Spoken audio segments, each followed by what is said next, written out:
All right, guys. Welcome once again to 60 Minutes. This is actually now the eighth 60 Minutes class, I believe. And the reason we call it 60 Minutes is because we wanted to start on time and end on time. Do it right in the middle of the day, kind of pack your lunch, get ready to go, all that kind of stuff. So we appreciate all you guys being here and committing to getting better. I just saw that Liz Chambers just got on. I know Liz and quite a few other people have been on every single one. And I really appreciate you guys just committing to helping those around you and helping improve yourself. I think it's awesome. The first 4 months of the year, Kevin Long, junior partner Kevin Long, talked a lot about the what, kind of the nuts and bolts of real estate.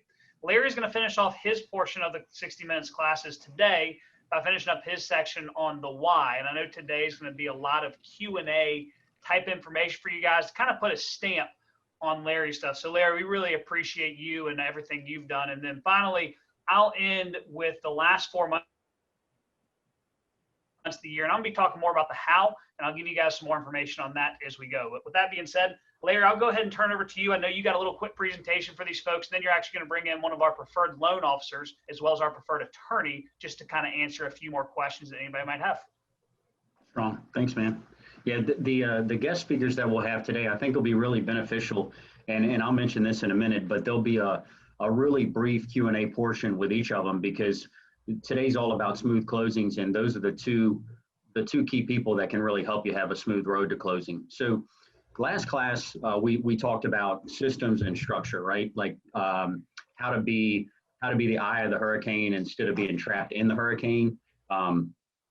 I hope that was beneficial for you. I hope some of the checklists and stuff, if you revisited those in our YouTube hometown channel, I hope that those checklists have been beneficial for you.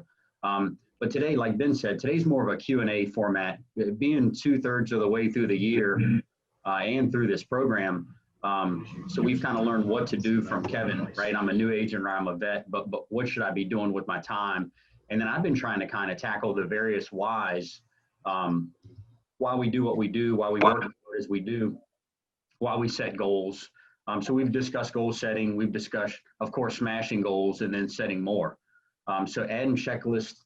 If you think about it, adding checklists to the mix and systems to the mix to kind of keep our emotions at bay, that's kind of where we want to be now. And so if we are at that point, it's logical that a few things have come up along the way where if we can just get those final answers, we feel really energized to get with Ben next month and start cultivating schedules and the kind of habits that you're going to want in real estate.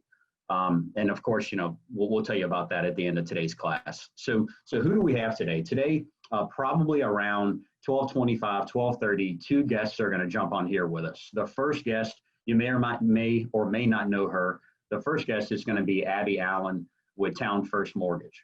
What Abby's going to do is she's really going to kind of, we talked about her talking to y'all about the overall mortgage experience, right? Experience is such a good word. It's not a process. It's not like a list of to-dos. It's an experience that if done the right way can feel almost painless and seamless to a buyer. So she'll talk about that. She'll give you some tips, kind of some things she's seen that she thinks maybe if y'all get ahead of, you may never have to deal with. And then there'll be a Q&A portion specifically with her if anything comes up or if y'all have anything. Joe Perini, Joe's with MG Law, does the majority of the closings over there. He's also a personal friend of mine. Joe is a first-class professional, but one thing he is fair and honest.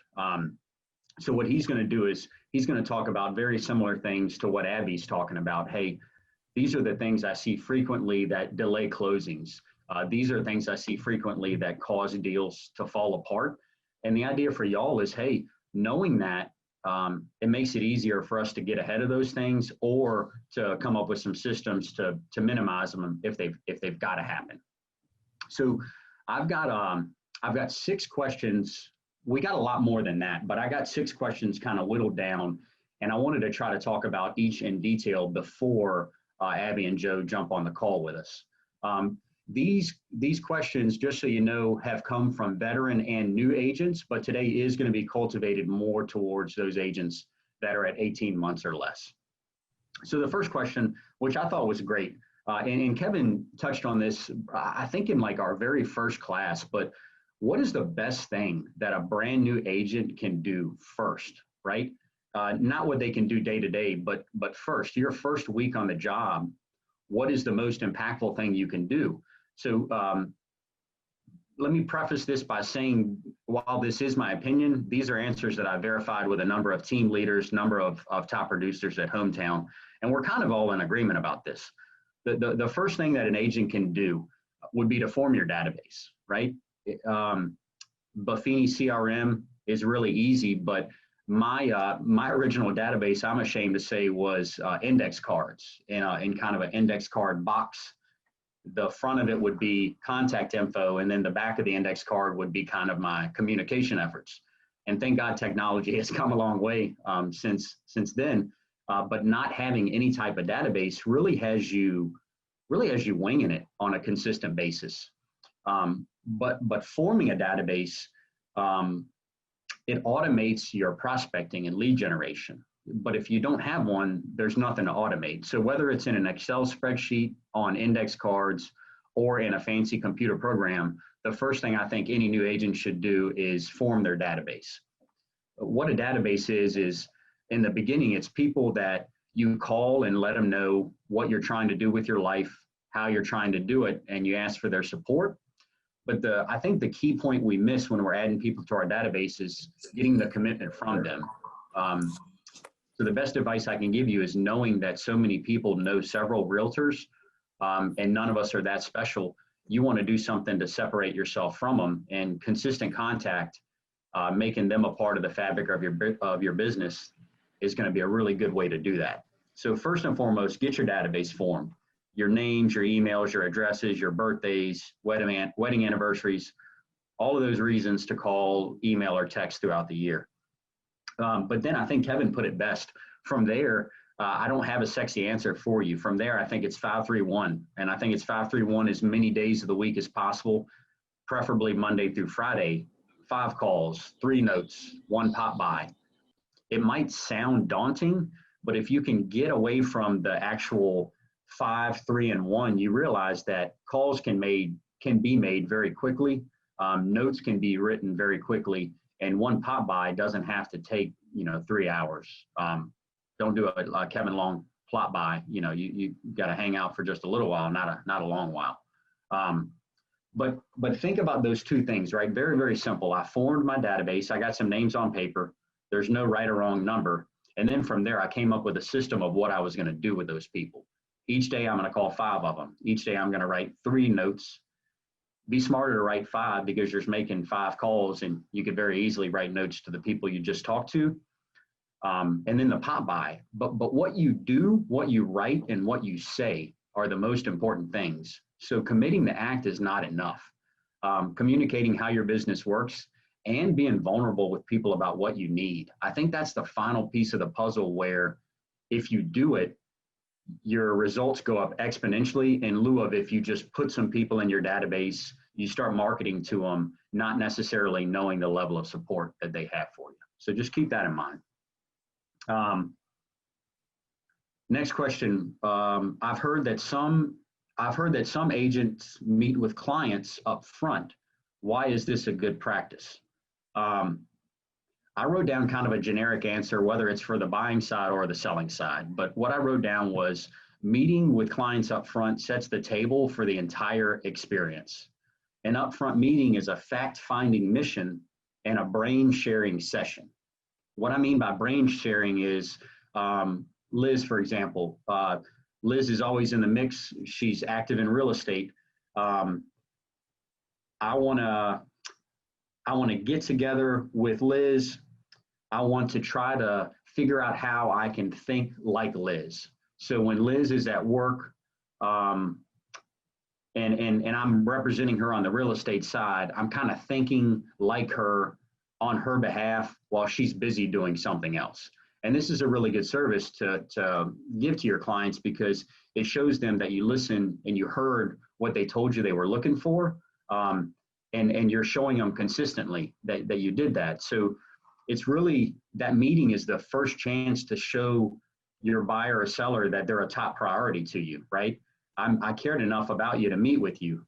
On the buying side though, And I know this is a little bit dramatic, but on the buying side, if a buyer is not willing to meet for an initial consult, now more than ever, right? Like in the Zoom era, then that's an immediate red flag for me. I'm not saying it needs to be for you, but I'm saying for me personally, it would be an immediate red flag because why not, right? Like, why wouldn't we get together and do that brain sharing session to kind of go from there?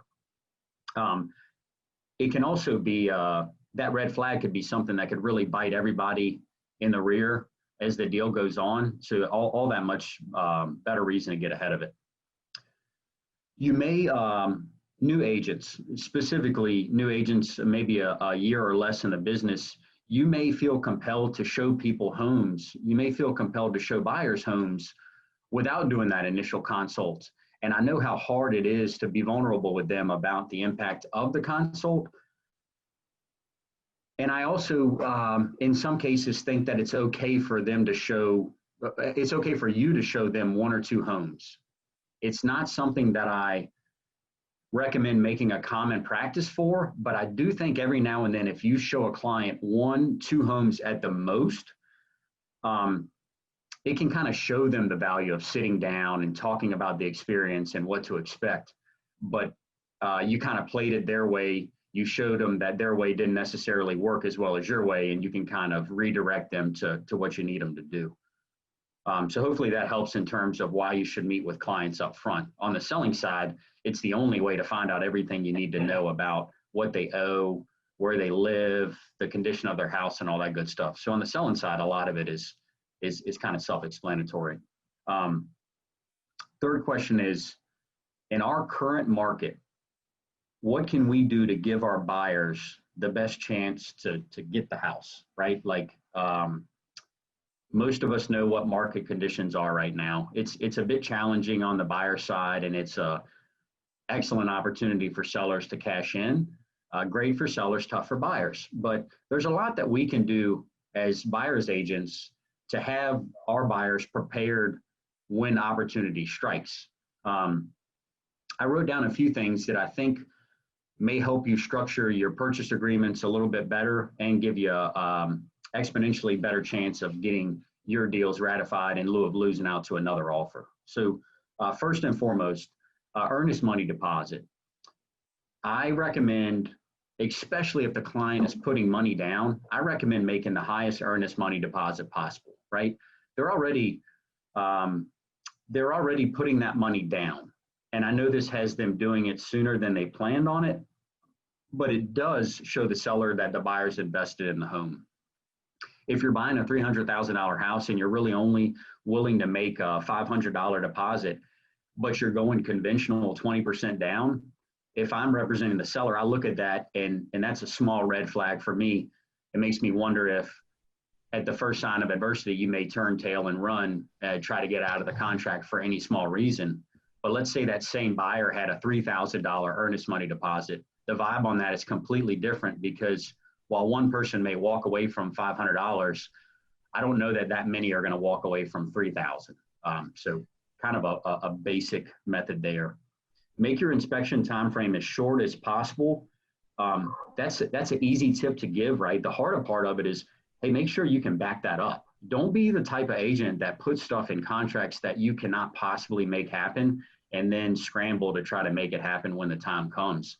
Whoever your preferred home inspector is, and I encourage you to get one so you can have these conversations with them, make sure that they're not backed up. Make sure that they can get over there in that time frame, or make sure you have an inspector that you can trust that could do that. That way you're not making a commitment that you can't fulfill. You're setting expectations, you're coming through, and you're building credibility with everybody involved. I also recommend waiving minor inspection items. Kevin, you might actually be able to speak to this like a little bit better, but I think when I'm representing sellers and I look at a buyer being willing to waive the first maybe items that are $200 and less, it does make me look at that buyer a little differently than a buyer that I think may just come in and kind of have their way with us. What do you think about that, Kevin? Yeah, it's a good way to separate ourselves from other offers. So if people just leave the regular inspection terms in there, they can ask for absolutely everything. And also, I think it helps out with your buyers too. When, I try to focus on the big items on inspections, meaning the roof, HVAC, crawl space, something requires a licensed contractor to take care of. By doing something like, hey, we're not going to ask for the repairs that are $200 or less, you're eliminating all the nitpicky nickel dime items that people get bogged down in. Where we should be focusing on the major issues. And if you're buying a resale house, you're going to have resale issues that go along with it. And that kind of eliminates a lot of those off the bat. Now your buyers aren't even looking at those smaller items. They're looking for, hey, what are the big ticket ones? Right. And that makes negotiations much simpler, much easier, and we're not getting bogged down in little tiny details of stuff that truly probably doesn't really matter. It should not be preventing someone from buying a house. If it costs less than $200, then you shouldn't really be worrying about it, in my opinion. There's obviously things that need to get taken care of here and there, but if we eliminate a lot of those small things, it makes our lives a little bit easier. Right, right. Good call. Yeah, when you said that, you made me think, like, my philosophy with buyers is always, hey, look, the bones and organs of the house are what we're worried about. The lipstick and mascara, I mean, heck, that goes out of style next month. But if the bones and organs are strong, or if those are the items that we're asking for, not only do we get the most important stuff taken care of, but we show that seller that we're not worried about anything but the items that probably most every buyer would ask for. So just keep that in your back pocket. No closing costs if possible. And Abby's on here with us. We'll jump over to her here in maybe 10 minutes or so. But the cool thing about having a direct relationship with a lending partner is the ability to call them and have friendship conversations, right? Like, hey, Abby, we're working with buyer so-and-so together, and I think they've got a chance to get this house, but I've got to figure out a way, if it's possible, for them to not ask for closing.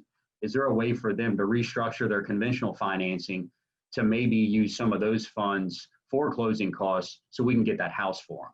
And again, that's not going to be something you have to do in every market, but it's certainly something you should think about doing in this market. But if you don't have that relationship, right, guys? If you don't have that relationship with a home inspector, with a lender, with a closing attorney, you don't really have the electronic push buttons to push when you need the answers. And I think cultivating those relationships is a big reason we're doing this class today. So no closing costs if possible. Game plan with your lending partner on that. And then finally, the escalation clause.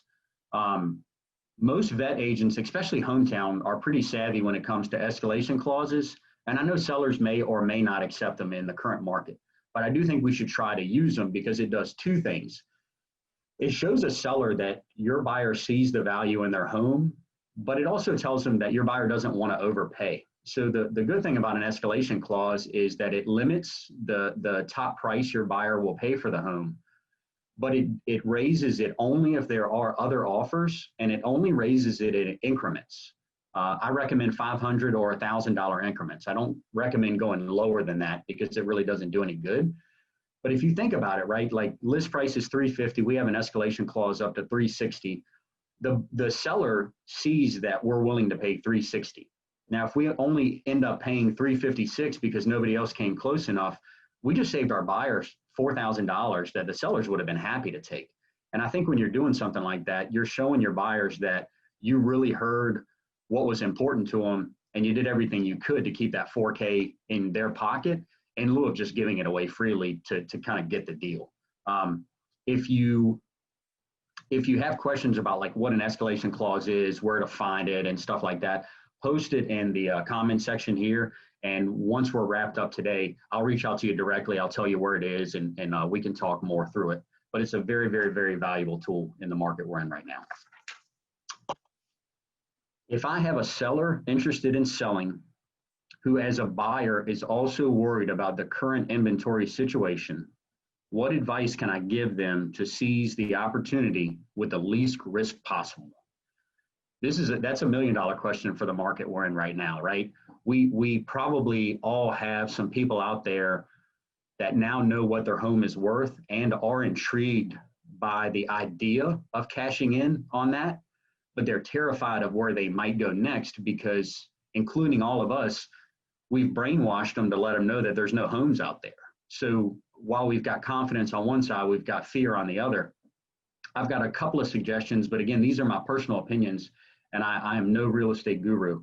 But the first thing, the obvious answer, and it's a tough conversation to have, guys, but temporary living. Temporary living allows them to take their time After their sale, it allows them to qualify non-contingent to be the strongest type of buyer that exists. But the most important thing is it's the only way that you can guarantee that they can act quickly if something hits the market, right? You need the sale, you need the proceeds from the sale of your current home, and you're worried about what might be out there when that time comes. So let's sell your home. Let's put you in a comfortable position where you can watch the market and you can seize opportunities accordingly. It's way less stressful, although I do know it has them moving twice. What I've been telling clients lately is, hey, in our current market, it's hard for me to not have you make some kind of sacrifice on the buying side. So if that sacrifice is temporary living, I consider that to be the most minor versus the other sacrifices you may make. New construction is a phenomenal opportunity, but hear me out on this, okay? So with the right amount of research, we as agents can measure the market, right?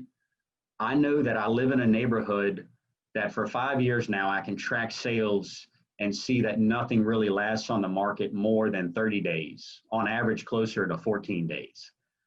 So if I'm going to buy a new construction home, how confident can I feel that my home will sell when the time comes? We're talking about me personally, but you can take this formula and you can use it for any of your clients. So here's how it goes. Depending on the location of their current home, they could move forward with the new construction project and list and sell their home to coincide with their new construction closing. The buyer would have to qualify for both mortgages, and Abby can speak to this more, but the buyer would have to qualify for both mortgages up front. That's the most important part of the whole equation. And there's a lot of other variables, but it's really not uncommon in our current market for people to do that. It allows them to stay put. They have the equity position in their home. We as realtors know we're not going to have unless something drastic changes in the market, we're not really going to have a tough sale on our hands. It's not a fixer-upper. It's a house that's going to fly off the shelf. There's some security there, but you as a professional, it's your job to follow through on all of that, right? You presented the idea, you presented the solution, you've got to kind of follow through. The third suggestion is using your hometown network. You're part of a company, the largest locally owned firm in Central Virginia with over 400 agents. That's a large, large network. And many of us have listing opportunities coming up in the next 30 to 60 days. So there's a chance that a future hometown listing could be perfect for your buyers. It could give them the motivation to list their home. Again, lots of variables, but definitely a perk of being a member of the hometown family, right? So if you have buyers out there, don't be afraid to send an email out to the company, seeing who's got what. The only advice I give you is add the line, please do not reply all. Like, reply to me only. And if you do that, we love you very much for doing that. Next question. I just had my first home inspection. What the hell do I do now? So the first thing you do is you wait for a report from the home inspector. But better than that, don't send that report. Realtors are always at the ready, right? So don't send that report as soon as you get it. Definitely don't send it without a repair request. But my personal advice for you is actually don't send either without some guidance and suggestions from you as their professional. The reason I say that is because we're hardwired to look for drama now. And if we can find drama in easy ways, we latch right onto it. But if it's harder for us to latch onto the drama, I think more of that logical brain kicks in, and that's where we need our clients to be when it comes to a home inspection. So think about it this way.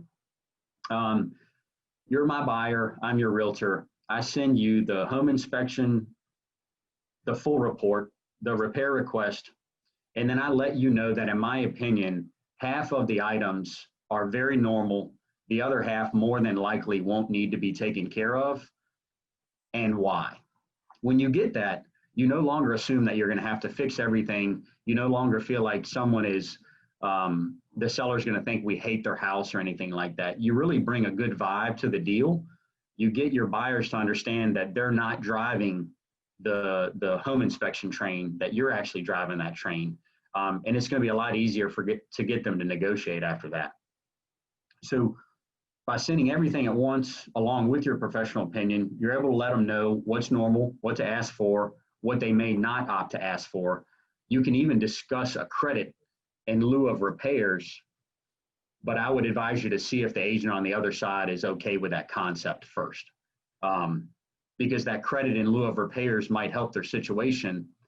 And I can't tell you how many sellers this year that I represented when I came back to them and I said, hey, the buyer will actually accept a credit in lieu of repairs. They were so relieved. It was such a big burden that they weren't going to have to deal with after that. So keep that in your back pocket. And then the last question here, and then this is working out perfectly. The last question here is, I'm a veteran agent and I'm in a slump. What can I do to get my mojo back? I don't know that I really have like a perfect answer to this, because I myself included, I think we all get in like funks or whatever you want to call it. But what I wrote down here was spend a day with another veteran agent that seems like they have some momentum. But one thing about Hometown is there always seems to be maybe 6 people to a dozen agents that are just, I don't know a better way to say it, they're just kicking ass. They're everywhere. I mean, they're seizing opportunities. You see their names on every board, every meeting we ever have. And every time you talk to them, they've got a good energy level. They seem like they've got the juice.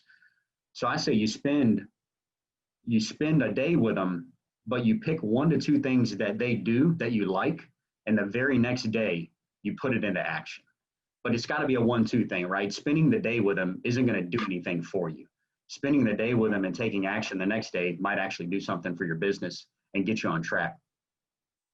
Me personally, I'm okay being vulnerable. I'm maybe a little bit more of a blunt person. I try to be fair, but I'm not afraid of being blunt with people. And the biggest thing I would do is I'd call my database and I'd be vulnerable with them. I probably got clients in my database that I could tell that I was in a funk, and they'd help me get out of the funk.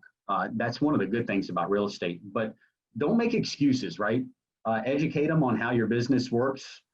Let them know that you're here for them. You're here for them for items outside of real estate. And then items like contractor referrals, professional referrals, advice on landscaping, staging, that kind of stuff. But you need to engage. Sitting on the bench isn't going to do you good anymore. You've been there long enough. What you got, Big Cat? Yeah, so similar to what you're talking about, as far as getting with other agents and things like that, what I try to do to get out of a slump is what we call gratitude calls. So, we talk about the 5-3-1 of making 5 phone calls, 3 notes, 1 pop by. That is the easiest way to go about it. And when we talk about gratitude calls, it's, if you're in a slump, call your 5 best people. Let them know, hey, I'm going through, struggling a little bit. I want to call you because I really appreciate you and everything you do for my business. And, I just want to talk to good people and, and kind of set it that way. And people are very receptive to that, and those are good, easy phone calls where you're going to get a trusted person on the other side, and then from there, you can kind of get into a role of, all right, that was pretty easy. I just made 5 phone calls, had 5 good conversations, asked for 5 referrals. I wrote my couple notes, and then that makes it easier going to that next day. So pick some of your best people and make some of those phone calls when you don't want to make phone calls, because you're going to have a good person on the other side of that. Hey Larry, I want to add something to what Kevin just said real quick. Kev, what Kevin just said is perfect. That is something so easy that you guys can do immediately after this, is call your favorite person and just express gratitude. It makes you feel good. That's an immediate action you can take. Something else I would suggest to you is this. If you want to change your results without changing the facts, if you want to change the results without changing the facts, you have to change your perspective, okay? One part to perspective is this. It's your physical perspective. In December of 2015, Kevin and I were in a bit of a slump in sales, and I talked to Dean Cheatham about this, one of our broker owners, and he told me that sometimes changing your perspective can be your physical perspective as well. We literally switched desks in the office. Kevin took Stacy's desk, Stacy took my desk, I took Kevin's desk, and then we repainted the office. Call it coincidence if you want, but the next 3 weeks we sold 9 houses. That is an easy, quick change to make. It's a blank slate. It gives you something fresh, clear, and new to look forward to, and it's something you can take immediate action on. So if you're in a slump, changing your perspective is huge, but remember, you can do that physically as much as you can mentally, so just keep that in mind. Strong. I appreciate you, studs. The last thing I've got, and then we'll turn this over to Abby. The last thing I wrote down was, if today you're in a slump, you need to write down an action plan for tomorrow. You need to read a book, that's motivated you in the past or nowadays, same for a podcast, right? But you need to shift your mindset in day one. You need to take action in day two. Benjamin would probably tell you to take action now, but I think today, give yourself today, prepare, get prepared, and tomorrow take action, right? Shift your perspective today, do whatever it takes. Tomorrow, the only thing is taking action. So if you're in a slump, the only thing that's going to get you out of it is you. But I think finding the right measuring sticks, finding the right people to spend your time with, committing the right actions, like Ben and Kevin said, that'll help you get there. But above all, this is just like everything else in real estate. It doesn't work if you don't work. If you don't take action on it, nothing's going to get better. So keep that in your back pocket. So this is a part I'm excited on. Y'all don't have to listen to me be bland and boring anymore. You get to look at somebody that's a lot savvier than I am. But I've been really impressed with Abby Allen and just the level of professionalism and I guess like her rise overall in real estate. I've been fortunate to personally work with her, and I've been impressed with her level of service, not just for me, but with my family as well. But I think what Abby could do is she can show you that she's a resource, right? And lenders and realtors, we need to be directly on the same team, speaking the same languages. But somebody like Abby can do a lot to help you get additional business or help you seize the opportunities that you already have in front of you. Abby, other than saying that you were at our 5 a.m. workout class with us this morning, despite being all the way pregnant, I'm going to just leave it to you at this point. Yeah, thanks, Larry. That was a very nice introduction. So yeah, I'm glad to be here with you guys today and just go over, kind of elaborate a little bit on some of the things that Larry had already said, and then just give you guys a few more tips and tricks to make a transaction as smooth as possible. So first things first, rates are still in a really great place. I know you guys are probably hearing about it all the time. But this week we've actually seen conventional 30-year pricing around 2.8 to 3.125. So depending on credit scores and buyer profiles, that's where we are. Government financing, FHA and VA, we're in the low twos. So, again, don't promise those things to your buyers unless we're kind of taking a look at those profiles, because it can vary. But at the end of the day, we're still in a really, really great place. So the market we're in is kind of crazy. Every single party involved in a real estate transaction is strapped. Everyone is busy. There's so many transactions going on day to day, so much competition because of inventory. Inspectors are starting to get backed up. I know, and Joe might be able to touch a little bit as well, but we have so many loans and closings in the pipeline. It's scheduling them all out and staggering them back to back, making sure we have enough manpower to support you guys and make sure we're closing all our business on time. So because of that, there are a few things to keep in mind right now during this season that we may not normally talk about. So first things first, we're really asking for a minimum of 30 days on closings right now.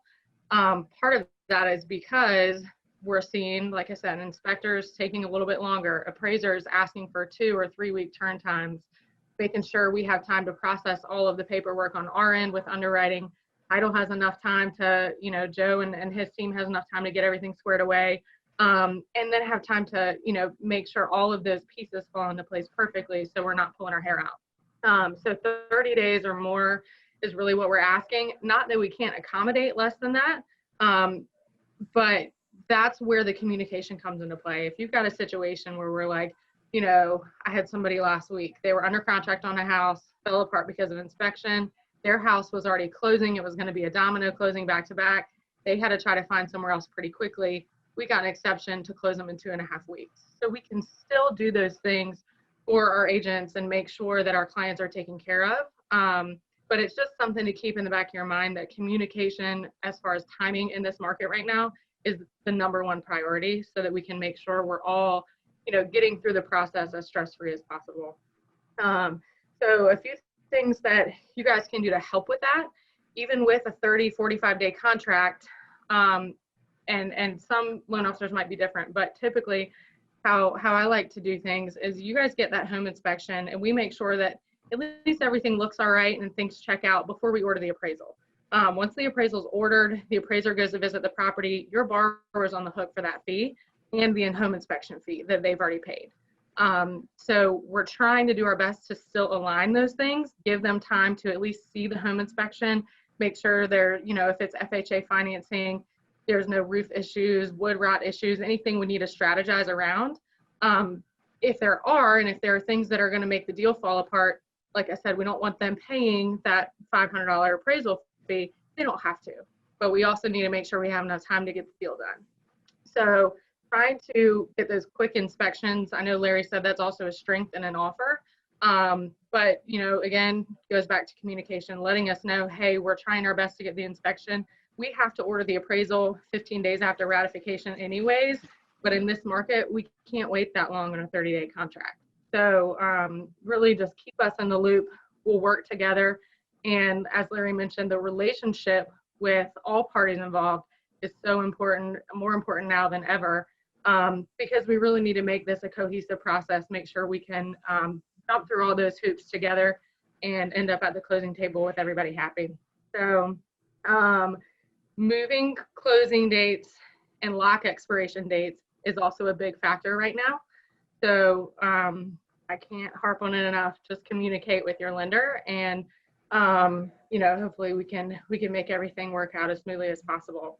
As far as other things to kind of help the transaction go smoothly, Larry mentioned that writing a non-contingent offer is going to be your best bet in a competitive market.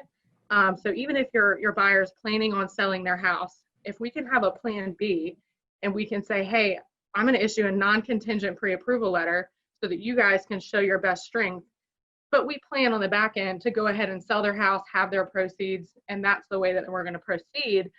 That's all great, as long as we can show the seller, hey, let's say something happens, we can still close, they can still pull from an investment account, they can lower their down payment and do a recast down the road. If you have questions about that, we can talk separately, but there are different ways that we can make it work to show non-contingent on paper and then still plan for the sale of their house so that they can get that comfortable monthly payment, use their proceeds, and so forth. So that's one way, you know, if they're really in a competitive position or their house hasn't sold or we got a few moving pieces, put together the best plan to make sure that the buyer's as competitive as possible. Once you have a contract, our strategizing and our plan doesn't stop. We've seen, or what I've seen the past few months, more issues with earnest money deposits than I've seen in a while. Part of that's because people are taking cash to the bank and getting a cashier's check. People are getting gifts from family members or from ineligible sources that we've never spoken about. So if things like that are starting to happen, or you notice things like that are happening, it's important for you guys to help us out on that end. And when you're saying, hey, we're going to get $500, $1,000, $2,500 in earnest money, double check where that's coming from and make sure that they've talked to us about it, because sometimes we don't find out that it's come from a random source until after the fact. And they might not think that, you know, whether it's coming from an account, but I don't know, boyfriend deposited money into the account 2 days prior, the funds boyfriend deposited are needed to clear the check. We can't use the check because he's not an eligible gift donor. So things like that people might not bring up to us unless we pry. But in certain circumstances, we're seeing things like that happen. And, you know, it just boils down to making sure they're financing. We want to give them credit for that earnest money. So there have been a few situations where at Hometown, because of our relationship, we've been able to work it out on the back end. We can't give them credit at closing, but they're able to not lose their funds. That doesn't happen with every lender, with every circumstance. That's just due to our relationship. And so we really, you know, want you guys to be paying attention to that when you're structuring those deals and collecting those checks, so that we can get in front of it if there's any special circumstance. Also, when you're negotiating the home inspection and you're asking for, as Larry mentioned, closing costs from the seller in lieu of repairs, that's another time that it's super important you loop in the lender, because they may already be getting closing costs and they may be up against the limits for certain types of financing. And then Joe's team and my team at the end are trying to make sure that everybody gets credits where they're supposed to, and we're maxed out here and we can't use credit here. It's super important that we make sure if you guys are getting $6,500 in closing costs in lieu of repairs, we have room for that in the deal. And it meets all of our guidelines. The other thing is, if you're getting closing costs in lieu of getting the roof fixed or getting another repair completed before closing, that might cause an issue with the inspection. So we need to make sure we know, hey, what are these things that we're getting money for instead of actually getting fixed? Because we don't want to be down to the wire at the last minute and saying, hey, wait a minute, we need to go ahead and have this fixed because the appraiser is requiring it anyways. And that's really, I mean, all I have for you guys. I'm ready to take questions if you have any. But really, and I just keep repeating myself, having a teammate, having a loan officer partner is crucial, because you can communicate, you can strategize, you can make sure that you know, all customers are happy and everybody knows all the information involved in the transaction. There's more that we need to know that you probably think we need to know. So really just working together as a team, I think is really the best way to make sure everybody comes out happy. Hey, Big Kev, before you go, man, we'll give this about one more minute. I want to make sure we give Joe a solid 10 minutes to go over his stuff, and we're going to jump on to wrap this up at 12:55. So, Big Kevin, knock it out real quick, brother. We'll turn it over to Joe. Yeah, guys, as realtors, it's also our duty to help, you know, Abby and the loan officers get everything done. Educate your clients the best you can on what they need to get Abby. Abby should already kind of go over, hey, you're going to need this, this, and that. You know, re-emphasize that and let clients know, hey, you got to get your paperwork in on time, all right? Because Abby can't get to step, 2 without going through step 1 first. So make sure they know when you go under contract, they should have almost a file ready to go to hand over to Abby or the lender, and then that way the process started and get underway. If they're dragging their feet on this stuff, then it creates a giant pain and they can't get all the way to the finish line without all these steps being taken care of up front. So make sure you educate your clients to get them to get their paperwork turned in as soon as possible with this and have it ready to go. That's all I got. Yeah. Well said, brother. Well said. It's funny, we don't scrutinize the waste of time at the beginning of deals the way we do with the waste of time at the end of deals. So sometimes getting ahead of it like that will cut down on that riffraff at the end. So I'm equally excited to introduce Joe Perini now. Joe does a ton of closings in general, but definitely a ton of closings for hometown agents and RCI builds. But personally, I think Joe's just a stand-up guy. He's a straight shooter. He's extremely knowledgeable about what he does. But the cool thing about having him on today, guys, is he'll give us some tips on what we can do on our deals so that by the time it gets to the closing table, you've cut so much out that you really minimized your chances of having any hiccups at the tail end. And that's what today's all about. So we call him Professor Perini, but you guys can call him Joe. Take it away, Joe. What's up, guys? Everybody hear me okay? Loud and clear. All right. So first of all, thank you for the introduction, Larry. I appreciate it. You're too kind and you overstated. Secondly, I'm going to apologize for the background. I'm actually in my truck getting ready to go have lunch with another hometown agent. I'm going to have lunch with Blake Smith. So that's why you see the background that you do. But the deal is I just wanted to kind of go over a few things, and I think there already have been touched on just with the portion of this meeting that I have joined in on. So maybe not sequentially for how you go through the transaction, but here's some highlights, and I want to piggyback on some of the things that have been mentioned already. Number one, get your documentation in early. Kevin just said that. Well, that is really comprehensive for the deal. And by that, I mean, Kevin is 1,000% right.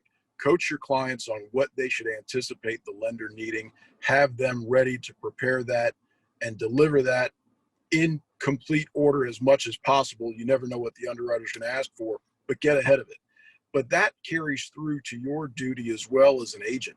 For example, when you do an addendum, whether it's an inspection credit addendum or any other addendum, get it to your lender partner and your settlement attorney immediately upon full ratification.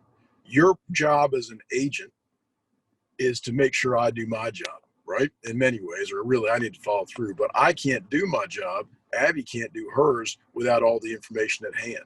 And you guys are you're the tip of the spear. You're driving this whole thing for everyone, right? God bless you. But I don't know that there is something to put on the settlement statement if I don't know that it exists, right? Abby can't have that strategy conversation about can we use all these credits until I know it exists, right?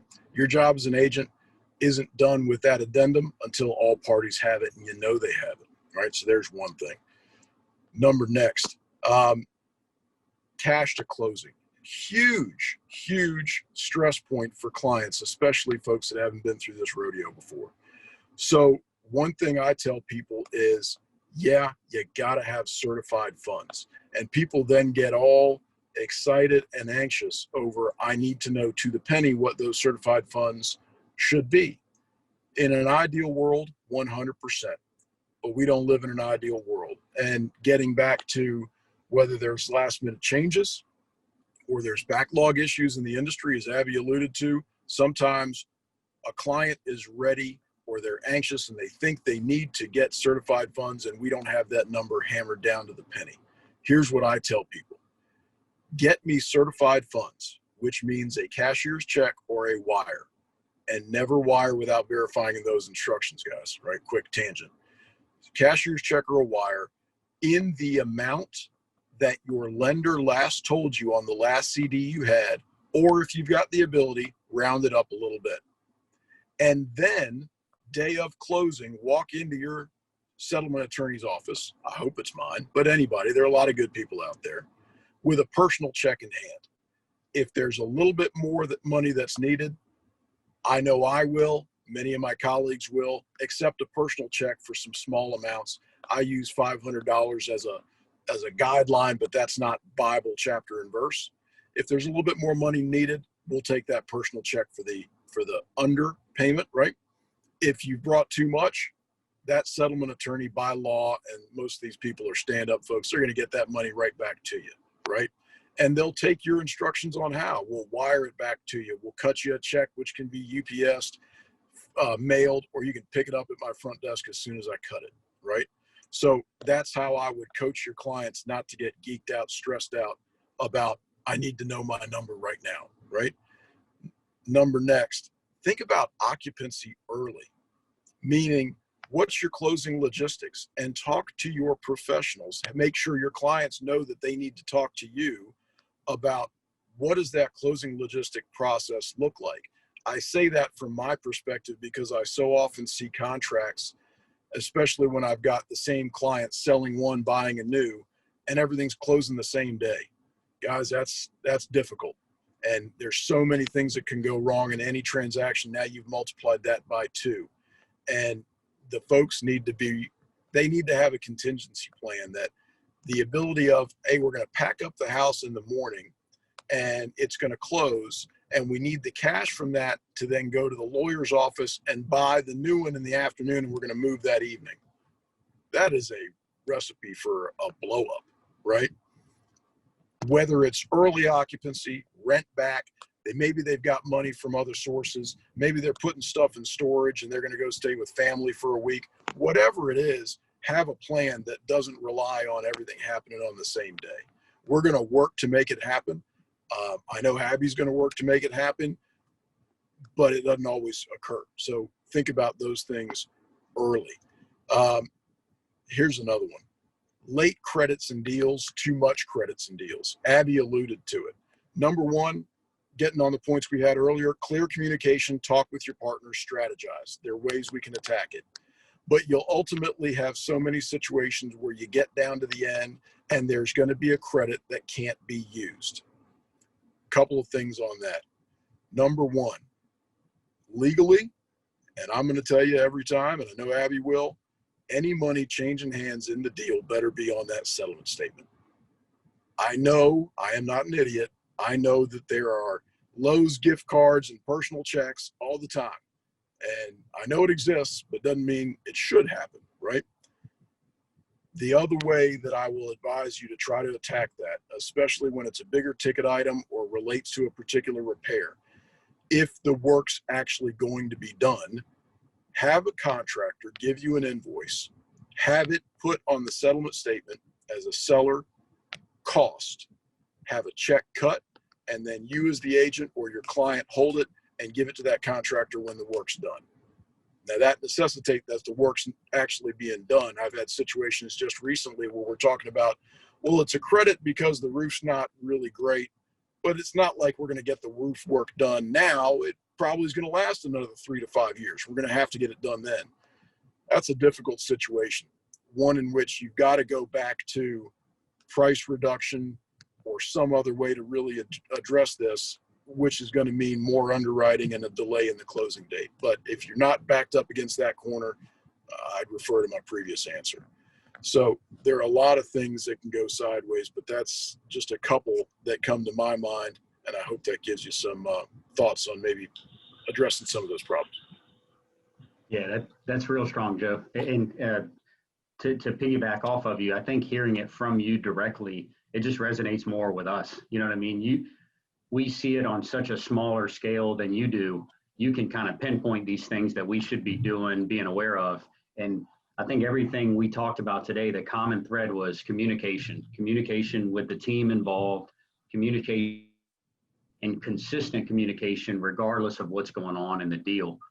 Guys, if you build your business based on communication with effective people, you won't have to worry about success in real estate. It'll seem weird, but it'll kind of take care of itself after that. So thank you, Joe. Thank you, Abby. We're lucky to have y'all on here today. Appreciate y'all taking time out of your busy schedules to school us a little bit. And at this point, I'm going to turn it over to Sir Benjamin Rogers. Bring up the rear. All right, guys. Hey, Joe and Abby, thank you guys very much. All of you hometown agents, I know that you guys know this, but we are always only going to be as strong as the people that we associate with. And I wanted to make sure that everybody takes pride in the fact that Hometown Realty is next to Long & Foster. They have 800 agents. We are the most productive firm in terms of volume and units in Central Virginia. And per agent, we blow everybody out of the water, including Long & Foster.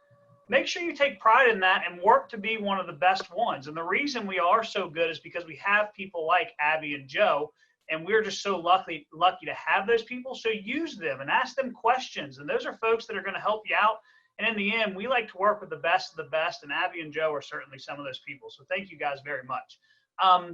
For everybody, even if I can see your face or not, let's give Larry a round of applause for the last 4 months worth of his training classes on the 60 Minutes. So Larry, thank you very much. Really appreciate it. Starting in September, please write this date down. September 23rd, Wednesday, September 23rd at noon. I'll begin my portion of 60 Minutes training for hometown agents and any others you'd like to invite. I'll run the last 4 months of the year. The name of my class is called Clock Control. It's called Clock Control. And what Clock Control is for, I'll give you the exact description of it. It's a training course for leaders, teams, salespeople, and small groups that are too busy to manage their schedule, implement productive habits, and build a positive culture. We are going to talk about eliminating the word busy from your vocabulary. Instead, we're going to use the word productive. We're going to talk about ways to actually put some action into play so that you are able to become more efficient throughout your workday and in your personal life as well. Kevin did a lot of the what, Larry did a lot of the why, and I'm going to do a lot of the how. Like everybody else, I have a lot of things going on, but that being said, I'm never too busy to be able to help you guys out. So I'm really looking forward to that. Clock Control will begin on Wednesday, September 23rd. We are going to keep it to Zoom, just because we've gotten in a good habit of this. We've had a good turnout. That being said, if anybody wants to do live, I'm happy to meet with you, and we can just kind of record in the same conference room. So let me know. I'm happy to do that. Other than that, I think, Larry, I think that's all we got, brother.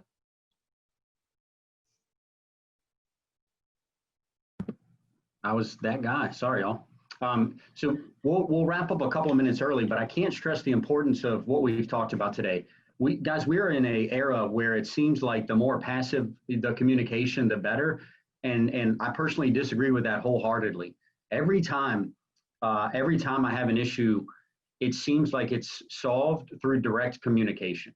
The easier that communication feels, probably the more of it it's going to take and the longer it's going to take. But if you can tackle an issue head on, especially with people that are your friends, your business affiliates, people who know you, I think that's when you're really winning. If you don't have those relationships, though, I got to tell you, you're probably setting yourself up for some hills and valleys in real estate. And I think that's where the stress can come from. So if you don't know Abby, if you don't know Joe, if you don't already have a preferred lending affiliate, a preferred closing affiliate, these are people that guys that I hold in very high esteem also suggest that you work with, and I echo their suggestions. But to not have those relationships, you just have to leave this class today knowing that if you don't have them, you're really leaving a lot of opportunity on the table, and you're causing yourself undue stress that could be solved with a little bit of direct communication with friends. If I call Joe, I feel like I'm calling a friend. If I call Abby, I feel like I'm calling a friend, even if we're talking about a tense business issue. So it's their business, it's my business, it's y'all's business. So let's all do some business together. And that being said, y'all go sell something. Hope everybody has a good day. Thanks so much for your time, man. Yeah, thank y'all for doing this. See ya. Thank you, Larry. Thank you. Have a good day.